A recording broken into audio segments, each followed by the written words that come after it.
C'est l'heure de vous informer sur Congo France Télévisions. Madame, Messieurs, bienvenue. Place au titre.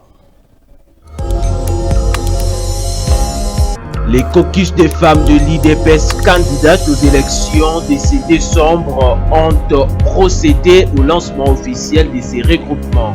L'opposant congolais Franck Diongo est transféré depuis ce dimanche à la prison militaire de Ndolo.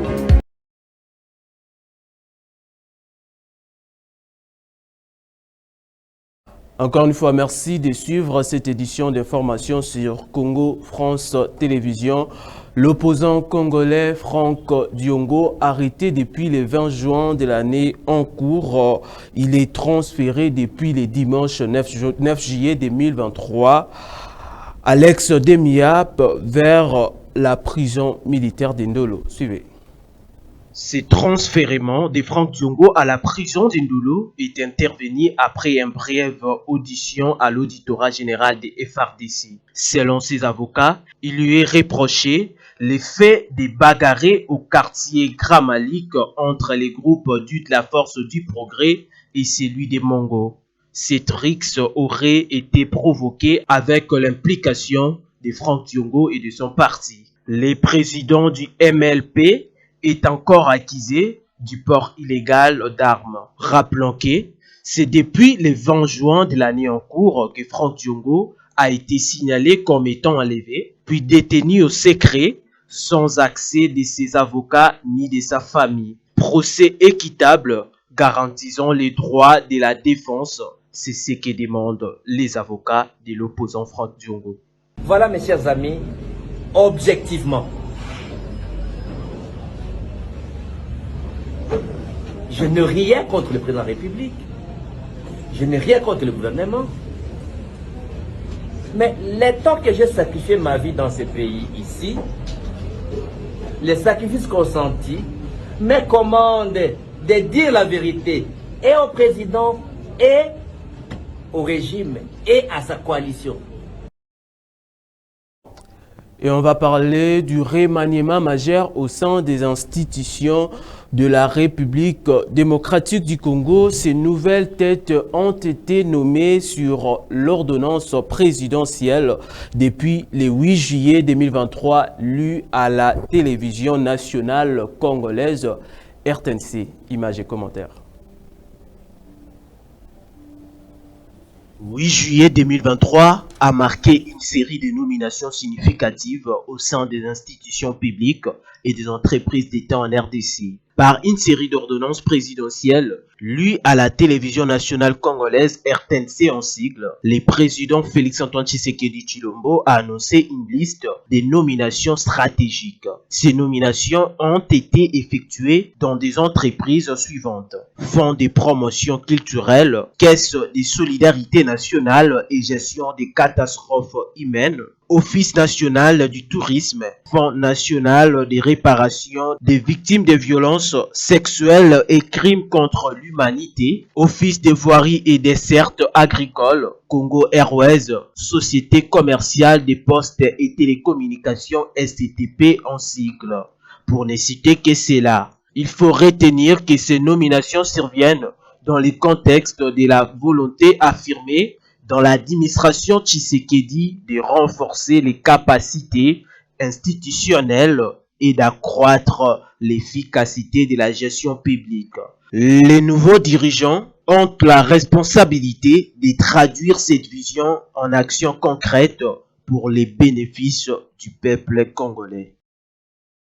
Et les femmes de l'Union démocratique pour les progrès social, IDPS en sigle, ont procédé à la sortie officielle des femmes candidates aux élections de l'année en cours. La cérémonie s'est déroulée sur les croisements des avenues des Huileries et Mont des Arts dans la municipalité de Gombe le samedi 9 juillet dernier. Merveille Pala nous en dit plus.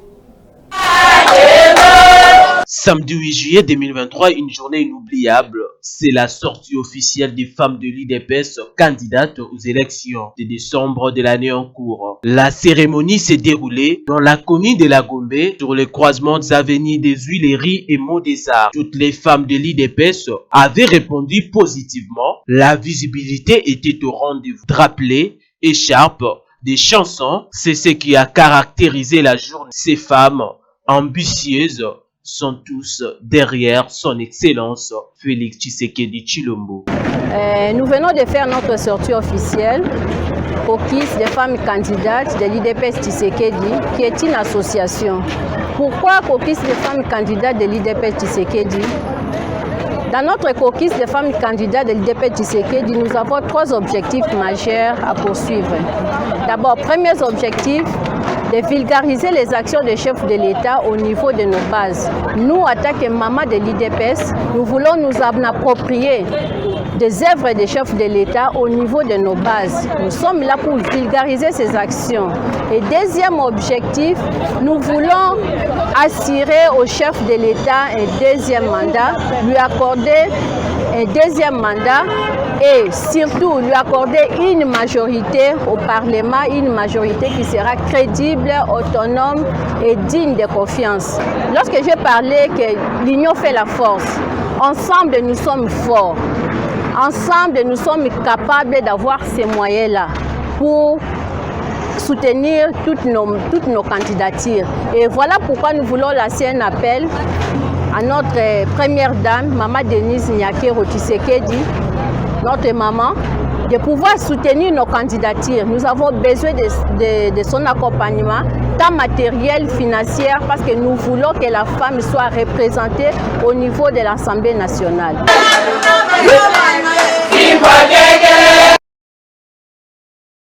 Et on va parler de la société. La fondation Jean-Jacques Mbonzeli a organisé une journée pour les travaux d'assainissement. Le week-end dernier, nous sommes dans la municipalité de Limete, plus précisément sur les quartiers Mombele. Beniti Yabanza pour plus de détails.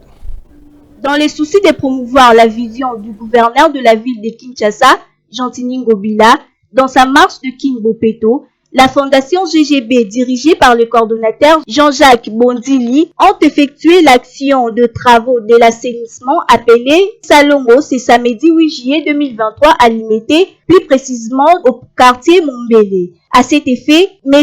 Mboshi Monzele, le vice-coordonnateur de la fondation GGB, nous révèle l'importance de cette action. eza fondation moko créée na mwana Mombele abutami na Mombele akoli na Mombele Jean-Jacques Bonsili afandaki na Mombele atali ide Mombele koki kotika nsima te abike afandaki na bakomine mosusu mpona bana na komine na ngai Mombele faut etombwama Mombele faut changer Mombele faut etangama lokola bakomine mosusu batangaka na TV yango abengaki biso bajeune tosangani tolobi te tosala initiative fondation Jean-Jacques Bonsili.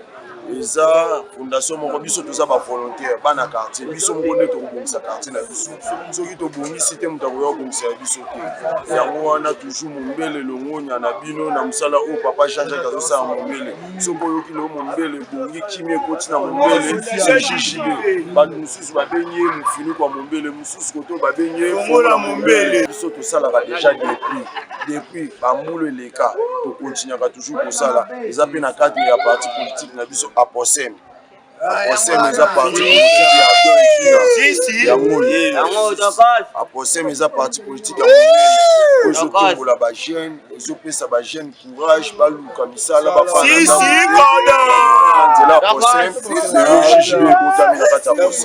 Rappelons que la ville de Kinshasa est un trésor pour les Kinoises et Kinois, raison pour laquelle la fondation GGB ne cesse de se battre au travers ses belles actions pour rendre la ville plus propre et plus beau qu'avant. Et lancement officiel le samedi 8 juillet 2023 d'un concours de musique, peinture, art dramatique pour les jeunes talents. Ce festival dénommé l'Unité Lemba est organisé par le docteur Joseph Moubouali, membre du parti politique AVC, parti cher de Didier Boudimbo.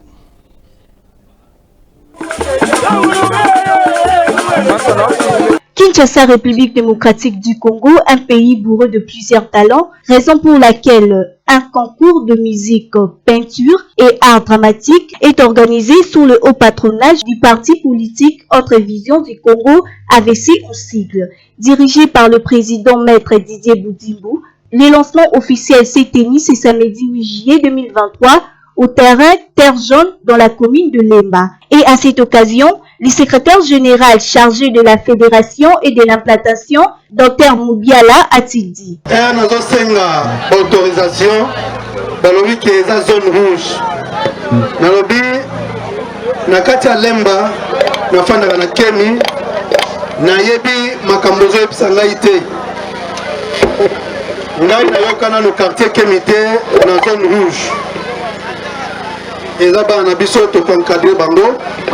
Lobby bakokoma bato lokola biso ezali adolescence mais lelo na ndenge na pesi message awa barepresentant mibale ya quartier ya Triangle na ngambo ya Malolo baye komona ngai balobi papa biso tolingi tolakisa na public makambu ya batension ya buzoba et sili na kati ya quartier na biso.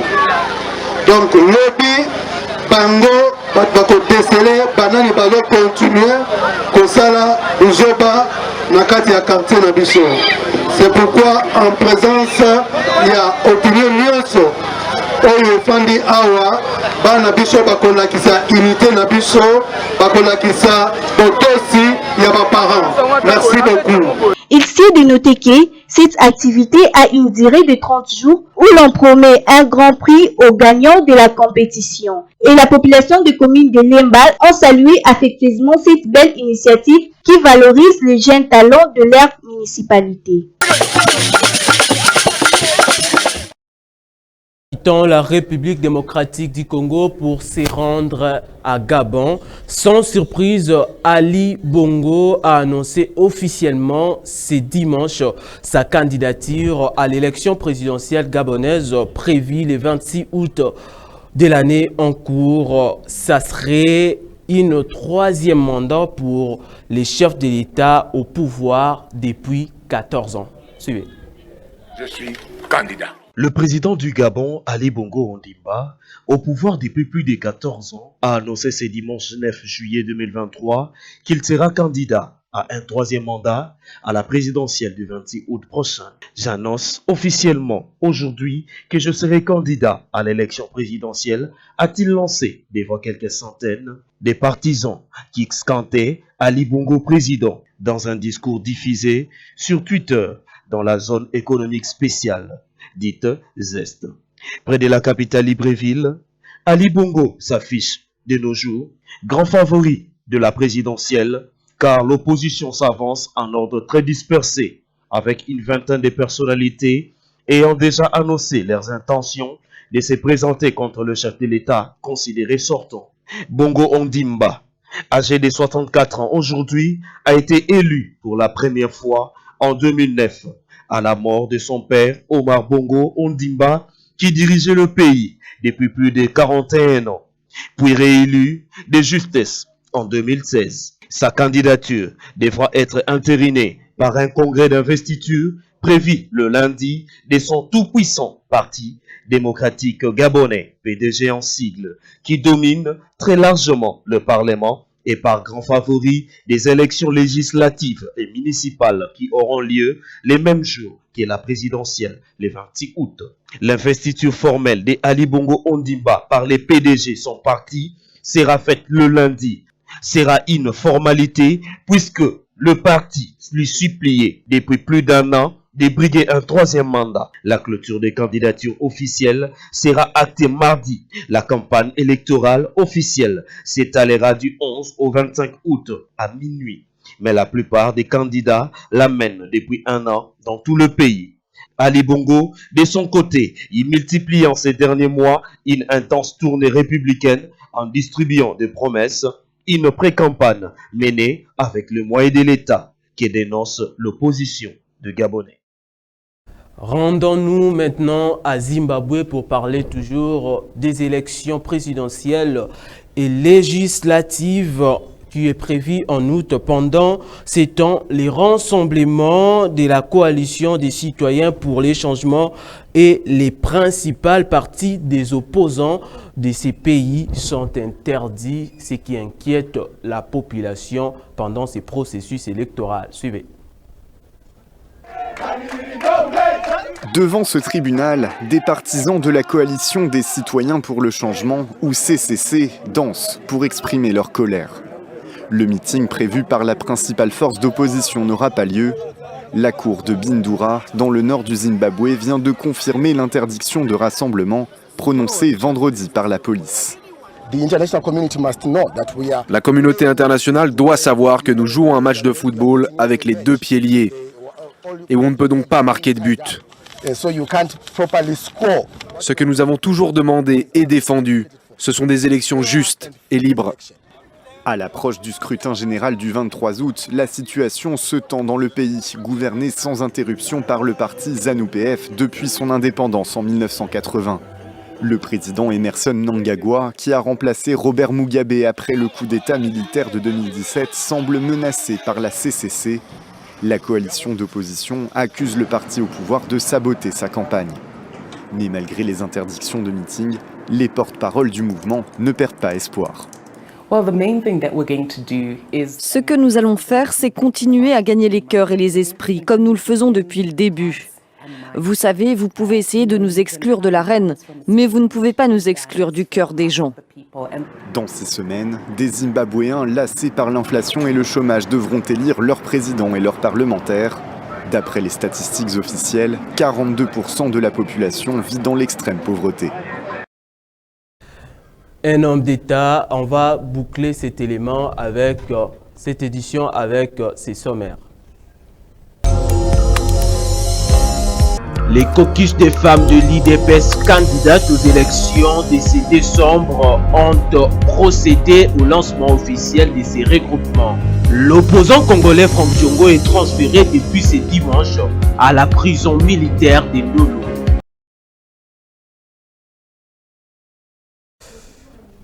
Un homme d'État est celui qui pense aux générations futures et un homme politique est celui qui pense aux prochaines élections. Faites attention au choix. C'est par cette citation que je tire complètement les rideaux de la présentation de cette édition. Un grand merci à l'équipe technique et l'équipe rédactionnelle. Restez branchés sur la suite des programmes de Congo France Télévision. Bonsoir.